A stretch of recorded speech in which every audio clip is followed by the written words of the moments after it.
Mahinumdum sa City Toda sa mga motorista, ilabi na ning panahon sa ting-uwan nga likayan ang pagbiting the red light aron di madisgrasya ug dili usab makadisgrasya. Si Femery Dumabok sa report.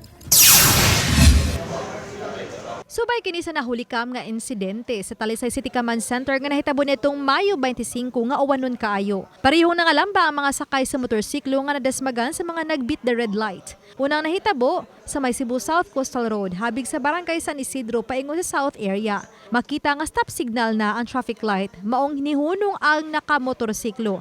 Apan kalit lang nga lamba ang driver gang angkas niini. Makita nga milahos og dagan ang motor human madasmagi sa nagsunod nga taxi. May na lang nga minor injury lang ang naangkon sa mga sakay niini ug nagkasabot ra ang duha ka habig.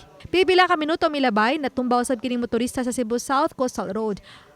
Corner Rabaya nga pa eastbound human dasmagi sa motorista nga midagan nga pa northbound. Ang mga sakinan nga pa northbound ang nakastop signal na. Apan ang maong motorista nga mibangga ang wa ni sunod sa traffic light. Mahitabo ang disgrasya kining mag-meeting red light, no. So ato naging iklaro nila nga kanang amber nga color nga number nga naa sa ato ang traffic light wa na siya magpasabot nga pwede pa kang makago. So kanang amber nga light naghatag na nimo og warning sign sa layo pa lang daan nga mo minor na ka kay about to stop. Mato dito mula ka mas magdoble amping ang mga motorista o si bisan kinsa ang mga driver ilabi na ning panahon sa ting-ulan ug likayan nga magbiting the red light. Ang wa mosunod sa traffic light ang giisyuhan og reckless driving ug disregarding the traffic light. Ubani Godfrey Reliant, Femery Dumabok.